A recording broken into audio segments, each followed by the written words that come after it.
Երևանի երկինքն այսօր պայծառ ու արևոտ է, եւ ոչ միայն երկինքը։ Դրանց լավ աղթակ չկա։ Իսկ մայրաքաղաքի ամեն անկյունում ծաղիկներ են։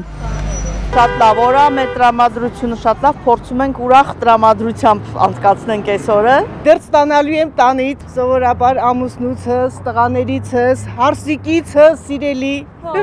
Ամենագեղեցիկ միամսյակն արդեն սկսվել է, հաճելի եռուզեռ է Երևանի կենտրոնում։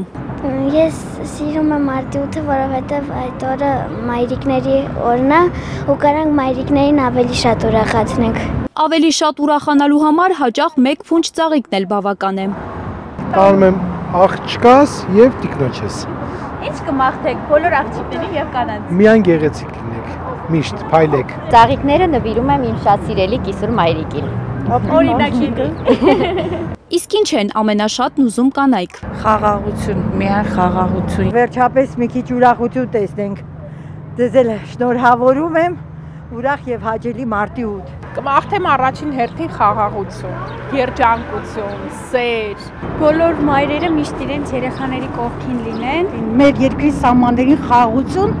կանանց էլ միշտ ժպիտով, գարնան ծաղիկներով շրջապատվածնեն։ Գարնան ծաղիկներով ու հաճելի անակնկալներով կանանց ուրախացնում են նաև մայրաքաղաքի խանութները։ Կարող են մոտենալ, այսպես մաղթանքով, վերցնել իրենց հասանելիք ծաղիկները, միտքը ուղղակի դրական ճամարություն ապահովելն էր ու փոքր նվեր տալն էր։ Ծաղիկներ գրությամբ, որը բնորոշում է մարդու բնավորությունը։ Հանուն սիրելիների տղամարդիկ համաձայն են մոռանալ անգամ ծաղիկների գարնանային թանկացումը։ Այսօրով չէ, դեղվեմ չդեղվեմ, նորմալ է։ Այս այն օրն է, որ պետք է լինի այդ ծախսերը, նեղվելու կարիք չկա բացարձակ։ Ասված կլեցնե դեղը։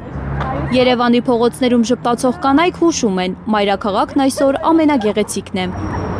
Աննա Գյուլնազարյան, Միլենա Պողոսյան, Եվան Եղանդելյան, Հայլուրի համար։